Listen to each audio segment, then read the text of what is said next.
യോന 1-ാം അധ്യായം. യോനായുടെ ഒളിച്ചോട്ടം. അമിത്തായിയുടെ പുത്രൻ യോനായ്ക്ക് കർത്താവിൻ്റെ അരുളപ്പാടുണ്ടായി. നീ എഴുന്നേറ്റ് മഹാനഗരമായ നിനവയിൽ ചെന്ന് അതിനെതിരെ വിളിച്ചു പറയുക. എന്തെന്നാൽ അവരുടെ ദുഷ്ടത എൻ്റെ സന്നിധിയിൽ എത്തിയിരിക്കുന്നു. എന്നാൽ യോന താർശീഷിലേക്ക് ഓടി കർത്താവിൻ്റെ സന്നിധിയിൽ നിന്ന് മറയാൻ ഒരുങ്ങി. അവൻ ജോപ്പായിലെത്തി. അവിടെ താർശീഷിലേക്ക് പോകുന്ന ഒരു കപ്പൽ കണ്ട് യാത്രാക്കൂലി കൊടുത്ത് അവൻ അതിൽ കയറി.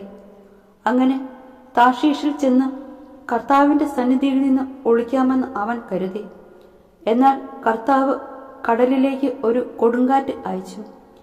കടൽക്ഷോഭത്തിൽ കപ്പൽ തകരുമെന്നായി. കപ്പൽ യാത്രക്കാർ പരിഭ്രാന്തരായി. ഓരോരുത്തരും താന്താങ്ങളുടെ ദേവന്മാരെ വിളിച്ചപേക്ഷിച്ചു. ഭാരം കുറയ്ക്കാൻ വേണ്ടി കപ്പലിലുണ്ടായിരുന്ന ചരക്കുകളെല്ലാം അവർ കടലിലേക്ക് വലിച്ചെറിഞ്ഞു. എന്നാൽ യോന കപ്പലിൻ്റെ ഉള്ളറയിൽ കിടന്നുറങ്ങുകയായിരുന്നു. അപ്പോൾ കപ്പിത്താൻ അടുത്തു വന്ന് അവനോട് ചോദിച്ചു, നീ ഉറങ്ങുന്നോ? എന്താണ് ഇതിൻ്റെ അർത്ഥം? എഴുന്നേറ്റ് നിന്റെ ദൈവത്തെ വിളിച്ചപേക്ഷിക്കുക. നമ്മൾ നശിക്കാതിരിക്കാൻ ഒരുപക്ഷെ അവിടുന്ന് നമ്മെ ഓർത്തേക്കും.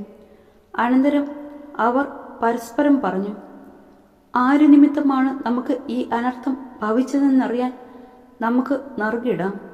അവർ നറുക്കി. യോനായ്ക്ക് നറുക്ക് വീണു. അപ്പോൾ അവർ അവനോട് ചോദിച്ചു, പറയൂ, ആര് നിമിത്തമാണ് ഈ അനർത്ഥം നമ്മുടെ മേൽ വന്നത്? നിന്റെ തൊഴിൽ എന്താണ്? നീ എവിടെ നിന്ന് വരുന്നു? നിന്റെ നാടേതാണ്? നീ ഏത് ജനതയിൽപ്പെടുന്നു?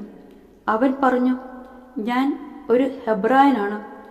കടലും കരയും സൃഷ്ടിച്ച സ്വർഗസ്ഥനായ ദൈവമായ കർത്താവിനെ ആണ് ഞാൻ ആരാധിക്കുന്നത്. അപ്പോൾ അവർ അത്യധികം ഭയപ്പെട്ട് അവനോട് പറഞ്ഞു, നീ എന്താണ് ഈ ചെയ്തത്? അവൻ കർത്താവിൻ്റെ സന്നിധിയിൽ നിന്ന് ഓടിയൊളിക്കുകയാണെന്നും അവൻ തന്നെ പറഞ്ഞ് അവർ അറിഞ്ഞു.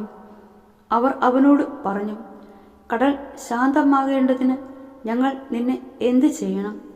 കടൽ കൂടുതൽ കൂടുതൽ പ്രക്ഷുബ്ധമായിക്കൊണ്ടിരിക്കുന്നു.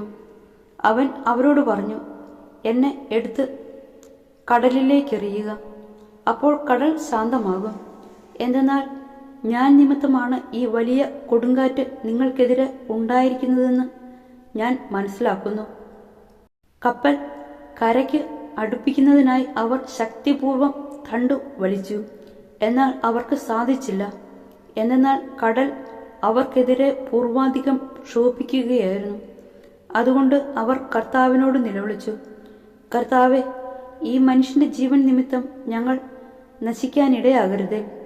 നിഷ്കളങ്ക രക്തം ചിന്തി എന്ന കുറ്റം ഞങ്ങളുടെ മേൽ ചുമത്തരുതേ. കർത്താവെ, അവിടുത്തെ ഹിതമനുസരിച്ചാണല്ലോ ഇപ്രകാരം സംഭവിച്ചത്.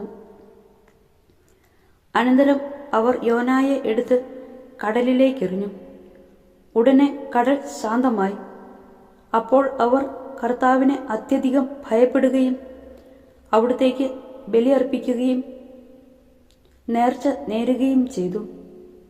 യോനായെ വിഴുങ്ങാൻ കർത്താവ് ഒരു വലിയ മത്സ്യത്തെ നിയോഗിച്ചു. യോന 3 രാവും 3 പകലും ആ മത്സ്യത്തിൻ്റെ ഉദരത്തിൽ കഴിഞ്ഞു.